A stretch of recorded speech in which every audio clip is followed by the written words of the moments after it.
ҳангоми пандемияи коронавирус гигиена чораи асосии пешгирикунанда мегардад ва мо на танҳо дар бораи шустушӯи дуруст ва дарозмуддати даст, балки дар бораи безараргардонии биноҳо ё хона сухан меронем.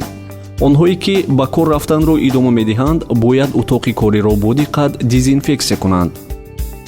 коркард ва тозакунии ҷойҳои нишасти корӣ хеле муҳим аст, зеро вирус аз рӯи маълумотҳои гуногун аз 12 соат то 3 рӯз зинда аст.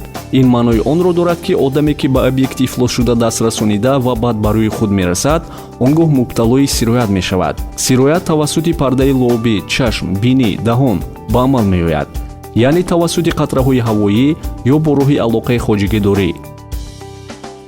диққати махсус ҳангоми безараргардонии офис ба он ҷойҳо равона карда мешавад, ки кормандон аксар вақт дар тамос ҳастанд. ҳама чизҳое ки шумо ба он мерасед дезинфексия кардан лозим аст.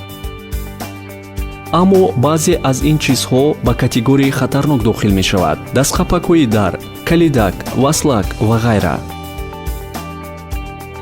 ин ҷойҳо бо антисептикҳо мунтазам тоза карда мешаванд. инчунин ба ҳама асбобҳо ки кормандон одатан бо онҳо бисёртар сару кор доранд, диққати махсус дода мешавад. безараргардонии мизи корӣ, компютерҳо, ноутбукҳо ва клавиатура.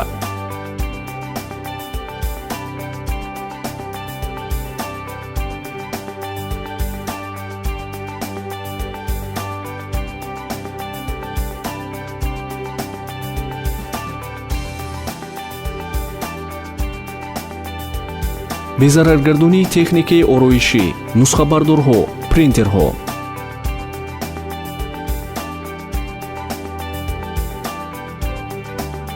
безараргардонии ҷувздонҳо, ҳуҷҷатҳо.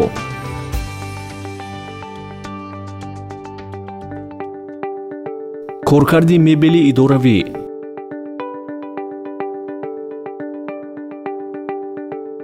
безараргардонии фаршҳо. пас аз коркарди офис аз вирусҳо, дороҳои пошидашуда дороии худро муддати дароз нигоҳ медоранд ва қодиранд одамонро аз паҳншавӣ ва такрористеҳсолкунии вирусҳо дар сатҳи коркардшуда муҳофизат кунанд. ақаллан як маротиба дар як рӯз дар хона ва дар кор шумо бояд ҳама сатҳҳои уфуқӣ ва ҳам амудиро бишӯед.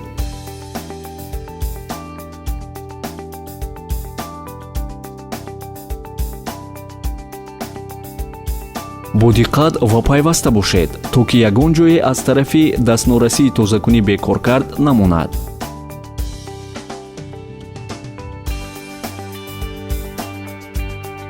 фаршҳо бояд бо маҳлули хлордор 2 маротиба дар як рӯз тоза карда шаванд.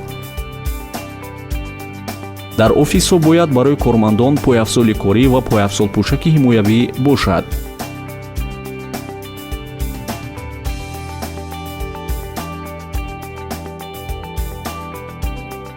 яке аз тавсияҳои пешгирии паҳншавии коронавирус ин вентилятсияи мунтазам мебошад. пеш аз тоза кардан шумо бояд тирезаҳоро васеъ кушоед, то ки ҳавои тоза дар ҳуҷраҳо озодона ҳаракат кунад. вақти ҳаво додан ҳадди ақал 15 дақиқа бояд бошад. экрани смартфон манбаи асосии хатар аст, зеро одамони бо вирус сироятшуда бо ангушташон вирусҳоро ба экран интиқол медиҳанд.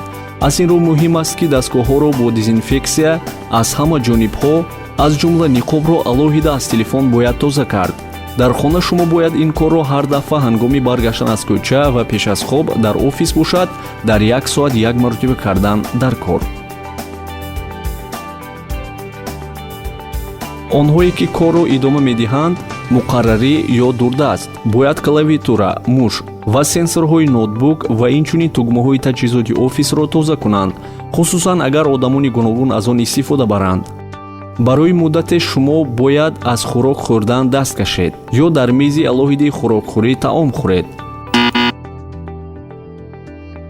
барои ин ба ошхона рафтан муҳим аст.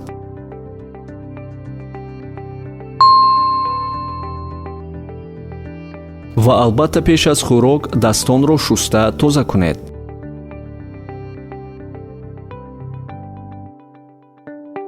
дар утоқи корӣ аз дастмолҳои якдафеина истифода карда дар хона бошад барои ҳар як аъзои оила сачоқи алоҳида гузошта онро ба таври мунтазам иваз кардан лозим.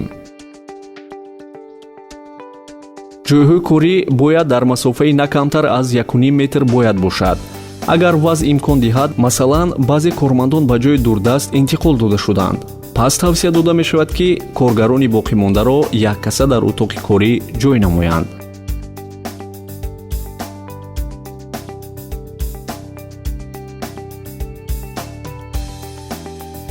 ҳама муносибатҳо ҳатто дар дохили ширкат тавсия дода мешавад ки ба реҷаи онлайн гузарад.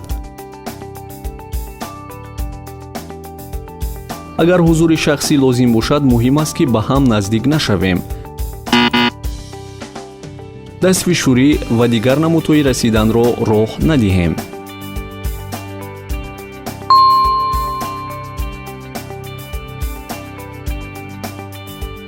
ҳама одамоне ки нишонаҳои шамолхӯрӣ доранд, бояд ба рухсатии беморӣ раванд.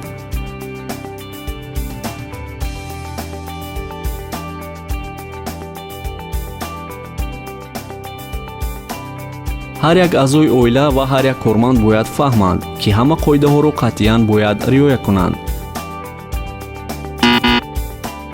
агар касе ба ҳол шубҳа дошта бошад, муҳим аст шахсро бовар кунонед, то ки ба дигарон таҳдиди сироят накунад.